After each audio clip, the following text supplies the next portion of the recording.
Hey, you guys, I'm back. It's episode 2 with Let's Talk About It. My name is Tabitha Guidry-Turner. I am a licensed professional counselor and a licensed mental health counselor. I'm licensed in the state of Louisiana and in the state of Florida. I reside in the state of Louisiana. I have a lot of certifications, specializations. However, today's topic is happiness, right? Okay. So let's get into it. I took some notes in my handy dandy notebook because I'm a planner.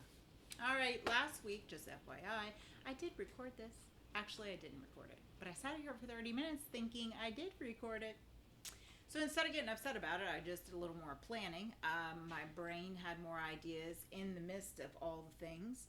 And so I just took advantage and utilized that to brainstorm a little bit more about how I wanted to present this podcast. So I'm going to read some definitions first, and then we're going to dig in.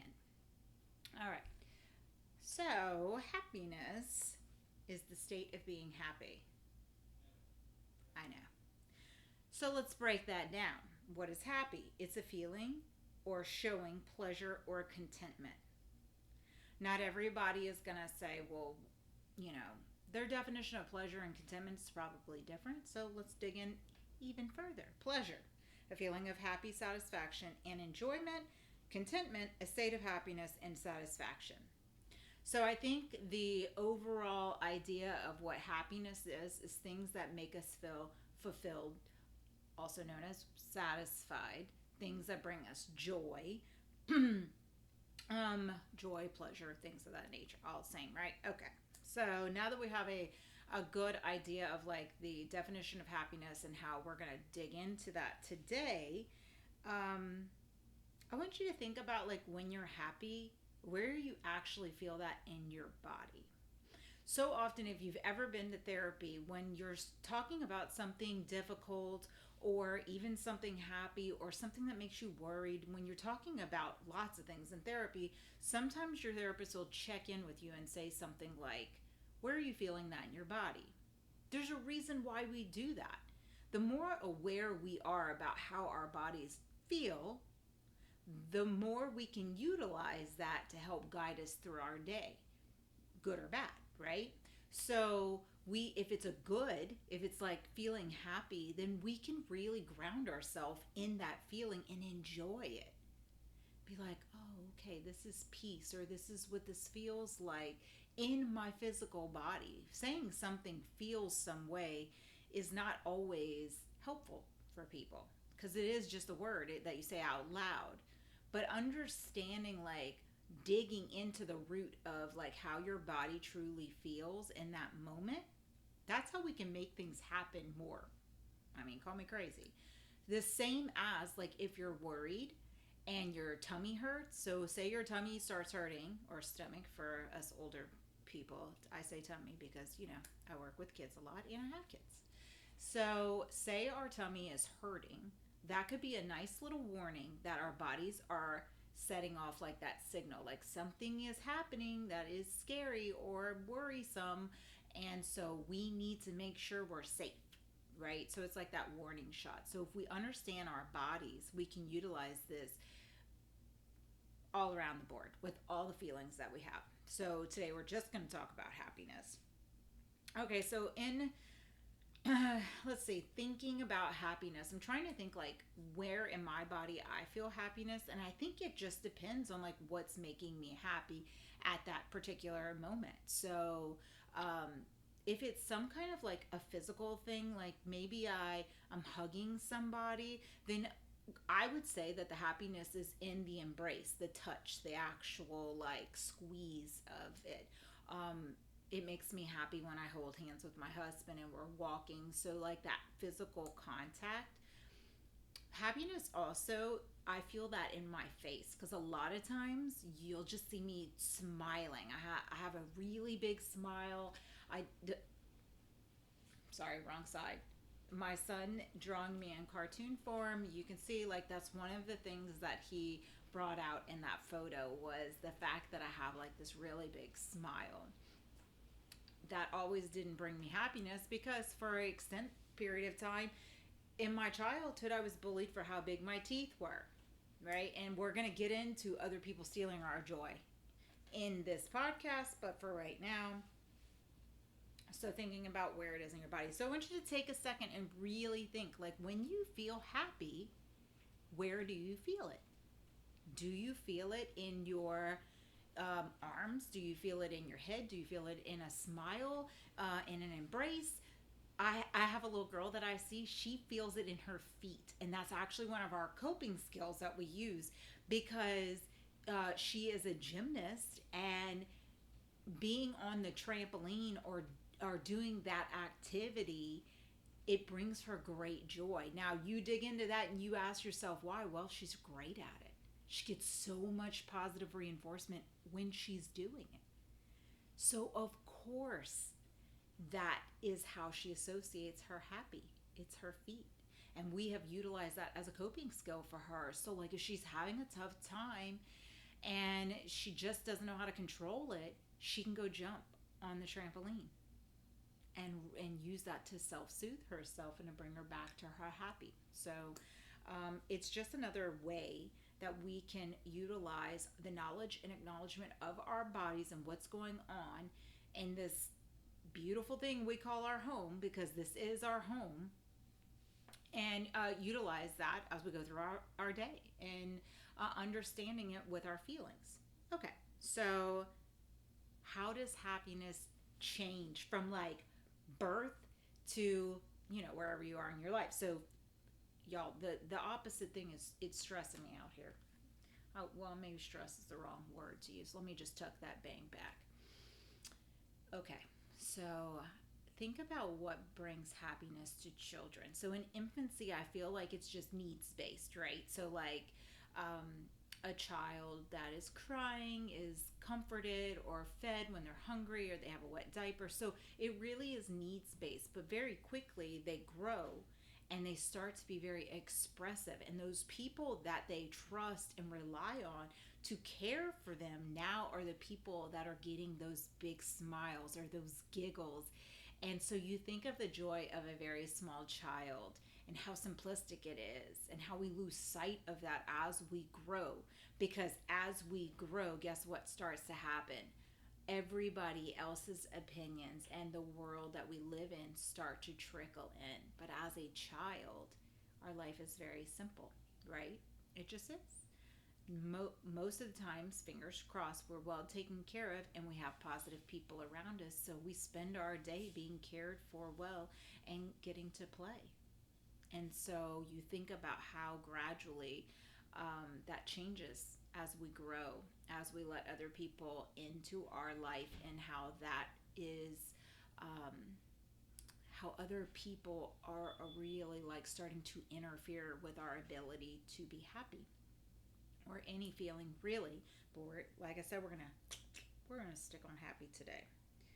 So when we think of like a young child, so now we're out of like that infancy and need space and the simplicity of just being a baby. Now let's start to think of like younger children that are starting to have that vocabulary and they can express their needs and their feelings, and they are learning how to be friends with people outside of their parents. And so outside people are in, right? So how often do you have, you know, a child come home, oh, I was on red today, a little one.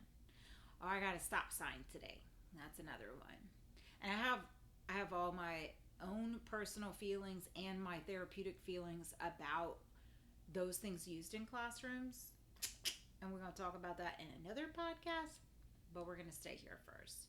So your children coming home and so doesn't want to be my friend, or so stuck their tongue out at me. And so now at a very young age, we're allowing other people to steal our joy.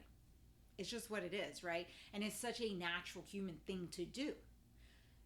And how that trickles into preteens and teens. And we all know we've either lived through it or our children have gone through it, or we've just witnessed people of that age go through it, like how brutal that stage is. Think about that. What joy do those children have? Or do they spend most of their time really worried about what other people think, and they allow that to consume them. These are moments as adults in their life that we can really stress the importance of self love, the importance of, or lack of importance of, other people's opinions, and that everybody's entitled to their opinion, but it's just that, it's just an opinion, and why we're giving them so much power. Those lessons need to start then. Because if they don't start then, that's going to trickle into adulthood. So, something to think about as we continue to go through this process. And we're thinking, okay, so we've got the normal preteen stuff, teenage stuff, and I don't know about you guys, but I so often see the teenagers of today, preteens of today, doing things I'd never heard of. Self harm when I was a teenager, self harm, suicidal thoughts, suicide attempts, suicide completion because somebody on the internet said something. Somebody told me to do that to myself. Now, mind you, when we have children that are that distressed, there's the root goes much deeper. So there's so much more to investigate in that situation than what is just on the surface of it. But it's scary that our youth are facing that they're in that situation right now. So, how do we really reflect about what makes them happy? It's just some ideas about teenagers, preteens, and happiness. Our friends can make us happy. Like, being social can make us happy. Having quality time with our families can make us happy. Having self-image pride can make us happy.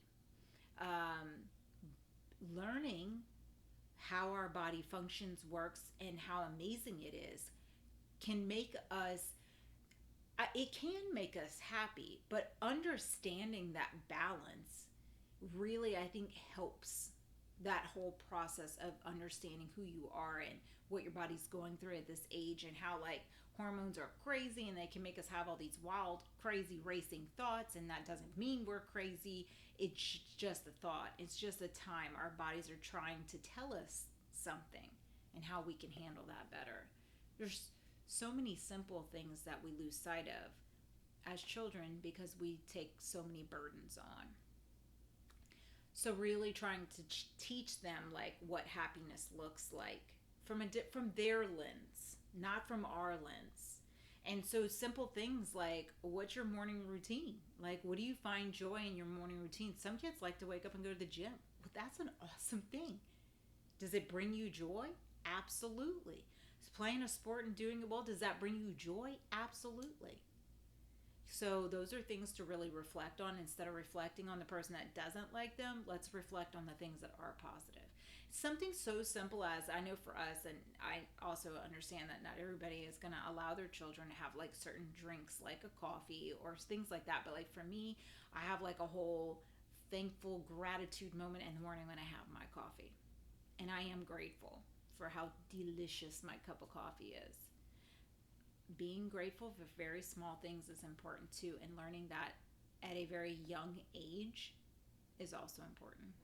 Also understanding, like, the privileges that we have, even though they're different from everybody else's. Stop trying to compare yourself, keeping up with the Joneses, so to speak. Stop. Let's really try to move away from that in society and teaching our youth that, and let's just worry about what we're doing, right? Because so often they're comparing themselves to their peers, but ask yourself, how many of your high school people are really in your day-to-day life as an adult? Not many. You might see them out. You live in a smaller town, or when you guys do reunions and things of that nature, which is great. But really, and honestly, like, how much is their opinion going to matter when you graduate? You gave them all this power to take away your happiness. So think about that. This is just things to reflect upon. And when you take your power back and you march to your own drum, although resistance is there, right? Because that's not what everybody else is doing, how much happier will you be? Things to think about. Okay. So I kind of already touched on this. My question I wrote was, when do we start allowing others to interfere with our happiness? what exactly does that mean? I honestly think it starts at an extremely young age. Because at a very, very young age, children are already saying, Bobby Sue doesn't like me. Tommy over there called me a name, right? Think about how early that starts. We don't know what other people are going through. So, very often, when you have a bully, something's going on there. It doesn't excuse their actions, but to be able to approach your child in a different way and to start to train them, like they may be having a bad day and have poor coping skills. Obviously, that's a big statement for little ones, but we can break that down age appropriate. But that's the truth. I mean, let's really think about it. When we pop off at other people, is it because we're having a bad day? Is it because we're stressed about something? I'd say 9 chances out of 10, that's what it is. There's always a reason for it. So really training your brain and the little brains around you that it may not have anything to do with you, and it does. It sucks that you just caught the wrath of it, and that they are targeting you, but there's a reason. We may never know the reason, but we do have control of how we respond and how we allow it to affect us. And I get it. If every single day a person is badgering you down, down, down, down, down, and you're just like, I can't take it no more, then we have to escalate. We have to escalate. We have to go and we have to request help. It's just what it is. I don't mean escalate by like firing off back to them, because that doesn't make you any different than them. I want you to think about that too. And then how are you going to feel about yourself? If you stoop down to the same way that they're dealing with stuff, right? If they're being mean to you because somebody's being mean to them, and then you pop off at them because they're being mean to you, it's the same thing. And look, the cycle. That's a toxic cycle. And we don't realize it, but it's a very bad pattern to start at such a young age, right? Because that will just be in a different scenario as you get older, right? Think about being in a relationship and you're having an argument with somebody. I was going to say fight, but argument with somebody, or fight, whatever. They say something mean to you, you say something mean back. Terrible communication. Hurt people hurt people. That is what they say, right? 100% truth. Hurt people hurt people. And that trickles down to all the way into youth. As early as when you can talk.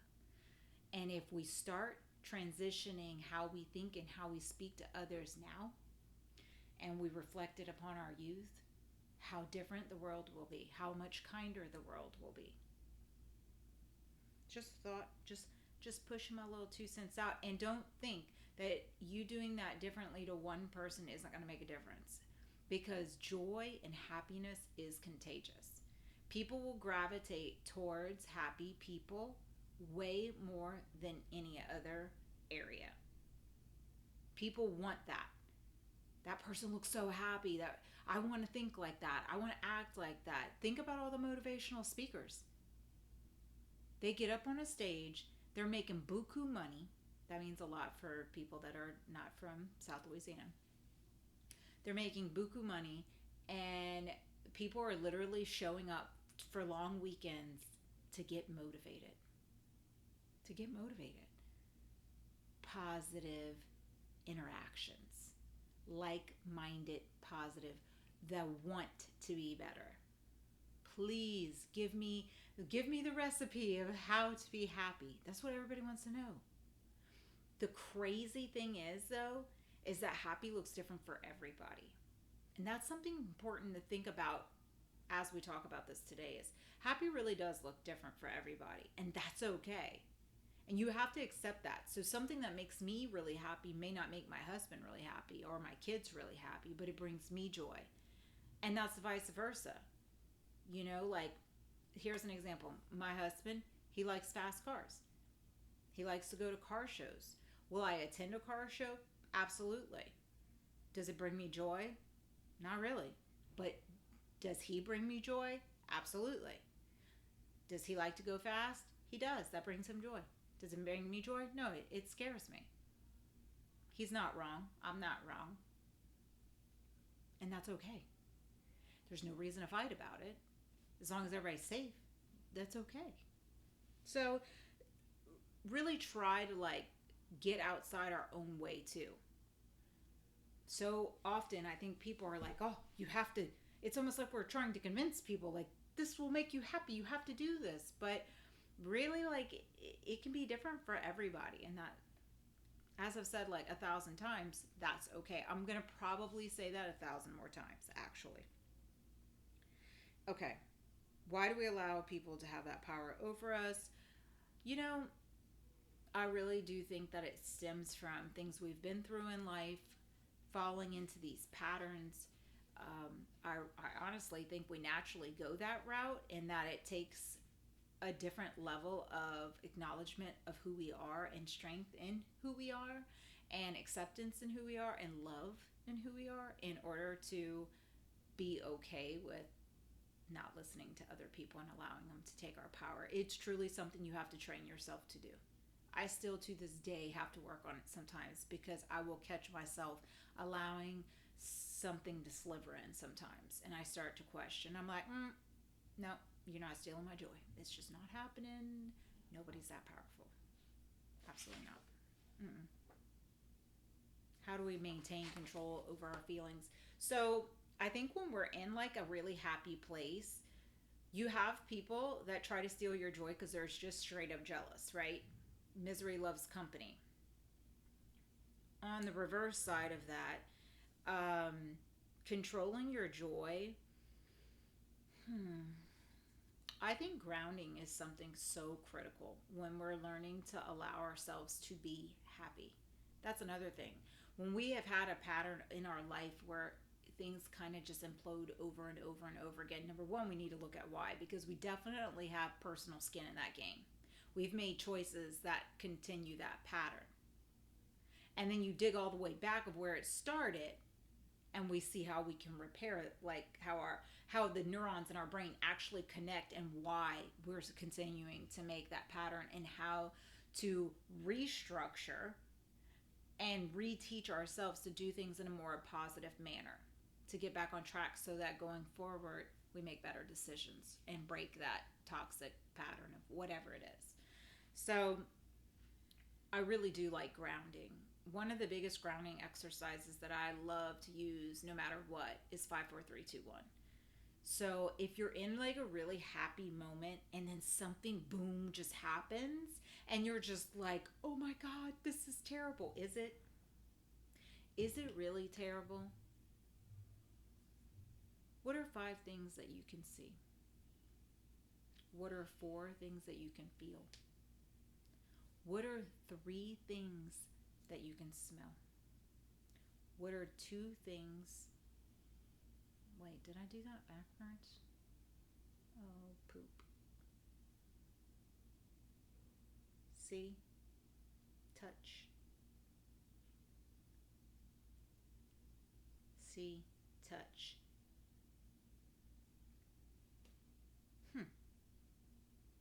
I have literally just lost my head. See, this happens to be. I'm okay with it. I'm okay with it. I'm going to look it up real quick, because I just had a brain fart. Actually, side note here, um, I bought these stickers that reflect this off of Amazon, and I give it to my little kids because I love it.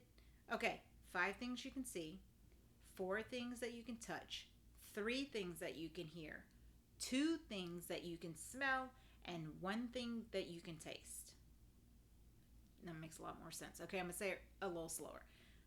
5 things you can see, 4 things you can touch, 3 things you can hear, and 2 things that you can smell, and 1 thing you can taste. Okay, so that is a grounding technique.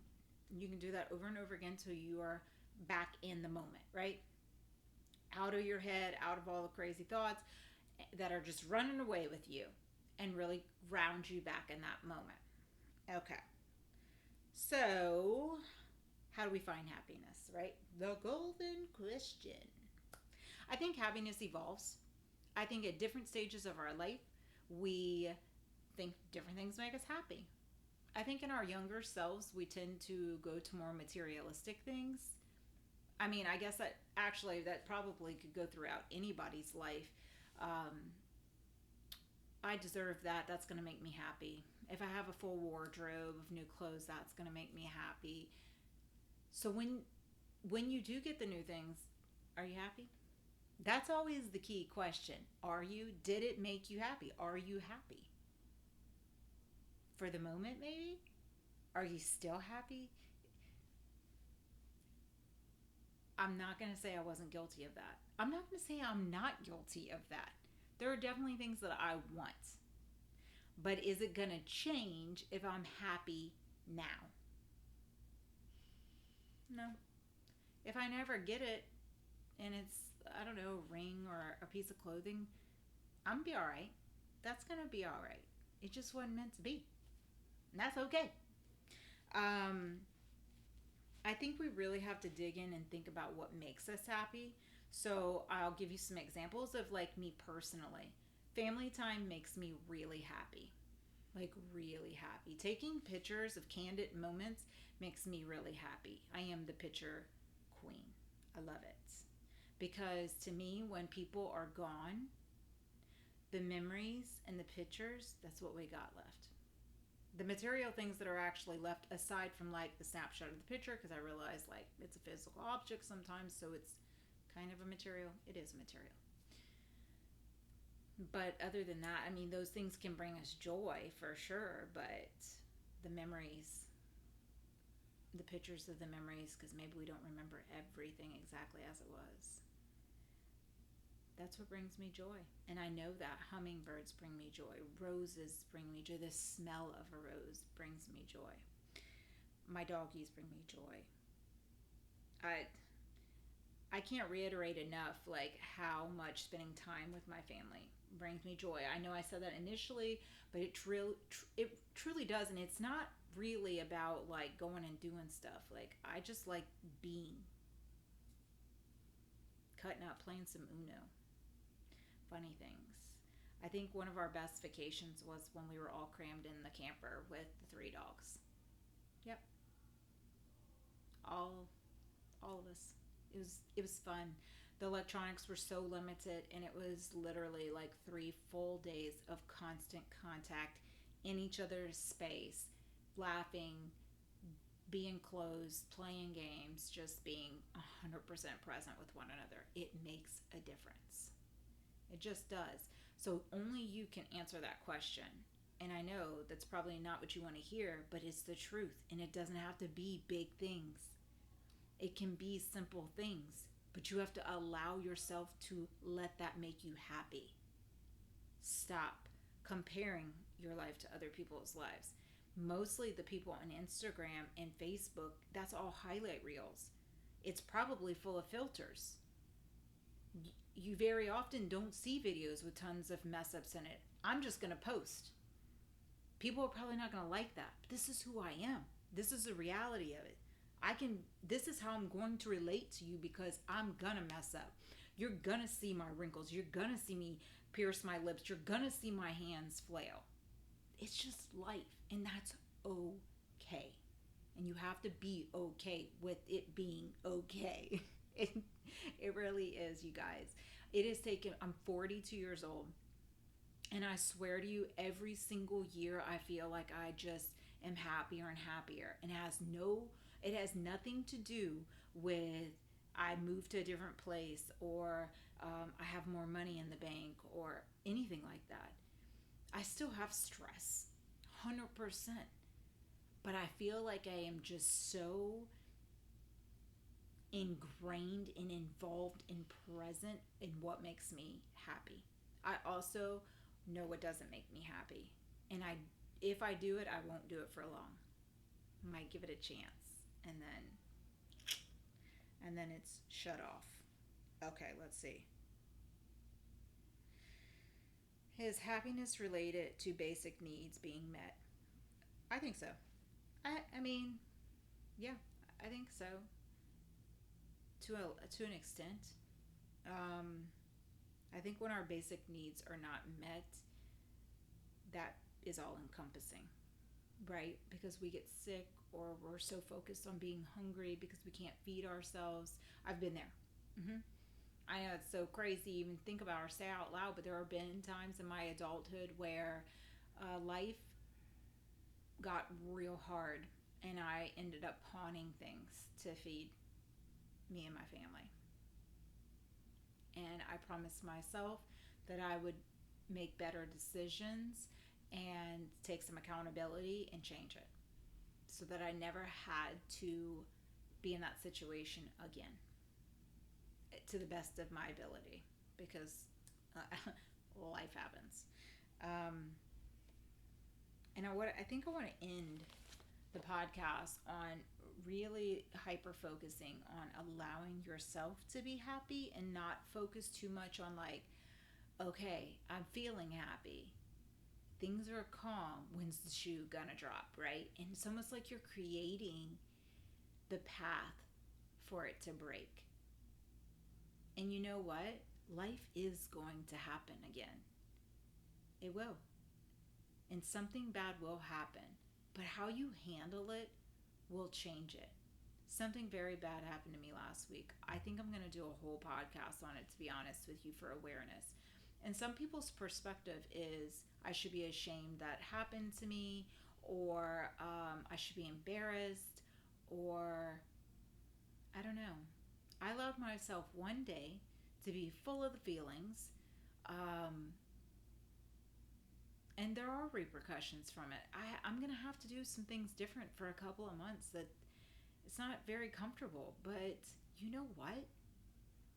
It's how I handle it, right? I got it all out as all my big feelings. I allowed the release of the event, and then it happened.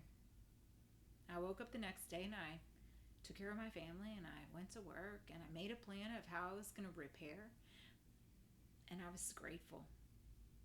I'm grateful for my safety, for my family's safety. I'm grateful that I made a plan and that it's not all encompassing and taking me over. But it very easily could have. And there's probably times in my life where it would have. And I would have just been hyper focused on how did I make such a bad decision. I mean, I did make a bad decision, but I didn't really intentionally make a bad decision. It's a whole story, y'all. But that'll be in another podcast. So get out of your own way. Allow yourself to be happy. Be happy for the small things too. Like I'm having a great hair day today. Or, man, the AC's blowing cold in my car. Because that is something to be happy about, especially when it's like 100 degrees outside. Be happy for those silly moments. Be silly. Be present. Be happy for the drink that you enjoy, like coffee or tea, or even if it's water. I sometimes just like water with a little lemon in it, and I dress it up in a mason jar, and that brings me great joy with some nugget ice. See? Simple. And it's different for everybody. So you guys, we're going to continue to let's talk about it. Today was about happiness. I hope you are going to have a great day. And if you have any questions or concerns, just go ahead and shoot me an email or a comment. Have a good one.